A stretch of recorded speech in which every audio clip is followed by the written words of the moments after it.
प्रधानमंत्री नरेंद्र मोदी 26 अप्रैल को वाराणसी से नामांकन दाखिल करेंगे। पर्चा दाखिल करने से पहले पीएम वाराणसी में रोड शो करेंगे। पीएम मोदी का रोड शो लंका के मालवीय प्रतिमा से शुरू होकर दशाश्वमेध तक जाएगा। रोड शो के बाद पीएम गंगा आरती में शिरकत करेंगे।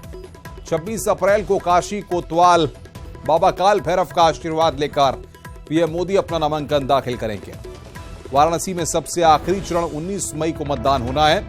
पीएम मोदी के नामांकन में बीजेपी और एनडीए के दिग्गज नेता शामिल होंगे।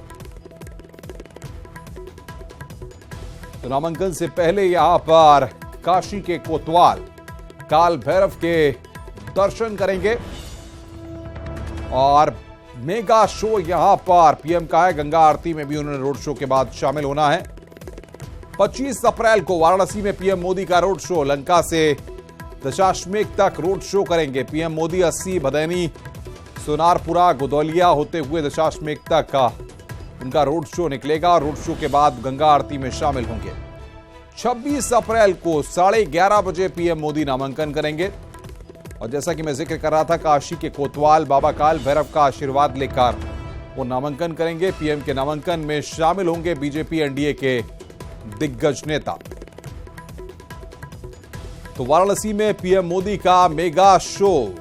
कल आपको बता दें कि रोड शो निकलेगा और परसों वो नामांकन करेंगे। तो कल और परसों यानी कि 2 दिन काशी में काफी रौनक रहेगी। काशी के कोतवाल बाबा काल भैरव का आशीर्वाद लेकर प्रधानमंत्री आपको बता दें कि अपना नामांकन करेंगे। ये जानकारी इस वक्त हमारे पास आ रही है।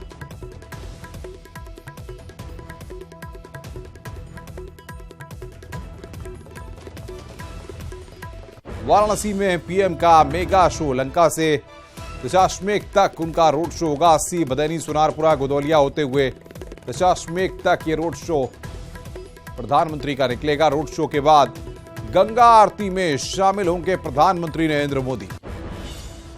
सुरक्षा के चाक चौबंद इंतजाम इस दौरान किए जा रहे हैं। वाराणसी में पीएम का मेगा शो है। काशी के कोतवाल बाबा काल भैरव का आशीर्वाद लेने के बाद प्रधानमंत्री अपना नामांकन करेंगे। 25 अप्रैल को वाराणसी में पीएम मोदी का रोड शो भी होना है और उसके लिए आपको बता दें कि जानकारी हमारे पास है। लंका से दशाश्वमेध तक रोड शो करेंगे पीएम मोदी। 80 भदैनी सोनारपुरा गोदौलिया होते हुए दशाश्वमेध तक ये रोड शो होगा। रोड शो के बाद गंगा आरती में शामिल होंगे पीएम मोदी। 26 अप्रैल को 11:30 बजे पीएम नामांकन करेंगे। काशी के कोतवाल बाबा काल भैरव का आशीर्वाद लेकर प्रधानमंत्री नरेंद्र मोदी नामांकन करेंगे और इस दौरान एनडीए का शक्ति प्रदर्शन भी होगा। जो जानकारी यहां लग रही है कि एनडीए के तमाम बाकी जो साथी हैं वो यहां पर पहुंचेंगे।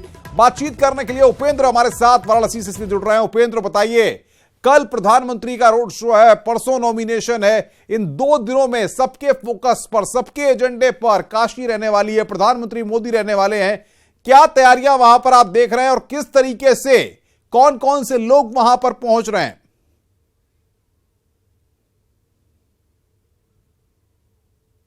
इस पूरे रोड शो और नामांकन को बीजेपी ऐतिहासिक और भव्य बनाने की तैयारी कर रही है। और सबसे खास बात यह है कि जैसा कि कल राष्ट्रीय अध्यक्ष अमित शाह ने अपनी प्रेस कॉन्फ्रेंस में कहा कि इस पूरे रोड शो में कहते हैं कि काशी में एक जो है लघु भारत बसता है और इस लघु भारत में बसने वाले हर वो इंसान, चाहे वो महाराष्ट्रियन हो, गुजराती हो, तमिल हो, केरल से हो, वो सब होंगे उस रोड शो में। करीबन 10 किलोमीटर का रोड शो है। 101 पॉइंट बनाए गए हैं, स्वागत पॉइंट।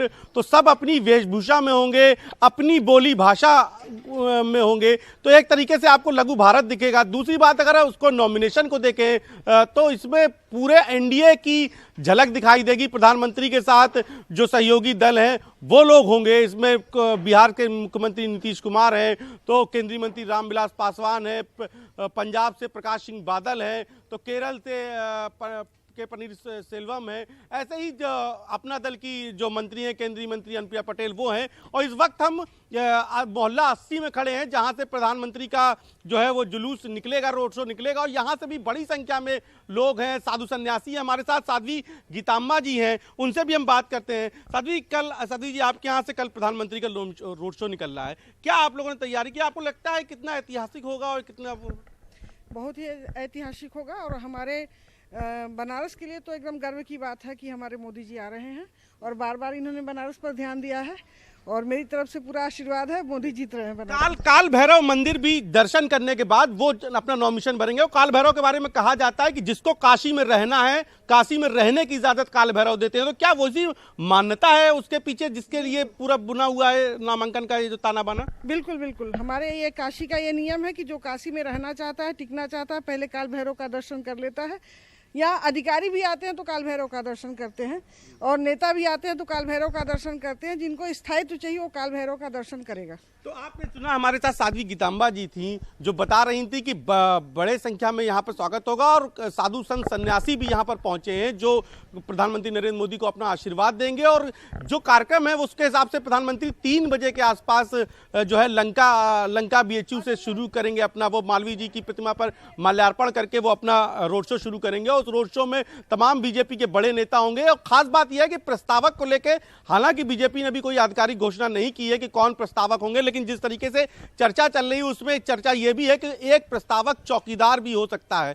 जिस तरीके से चौकीदार को लेकर मुहिम छिड़ी हुई है, चौकीदार को लेकर विपक्ष अपने जो है रणनीति वो कर रहा है, विपक्ष अलग तरीके से घेर रहा है, तो वहीं भाजपा इसको मुद्दा बना रही है और हर बड़ा नेता अपने नाम के आगे चौकीदार लिख रहा है। तो शायद प्रधानमंत्री नरेंद्र मोदी के नामांकन में प्रस्तावक के रूप में एक चौकीदार भी हो सकता है। दूसरा, एक डोम राजा का भी नाम आ रहा है कि डोम राजा भी हो सकते हैं। तो तमाम सारी तैयारियां हैं और पूरी जो बनारस है वो तैयारियों में एक तरीके से 80 से लेकर और गोदौलिया तक बीजेपी की कोशिश है कि हर कुछ मोदी में हो जाए।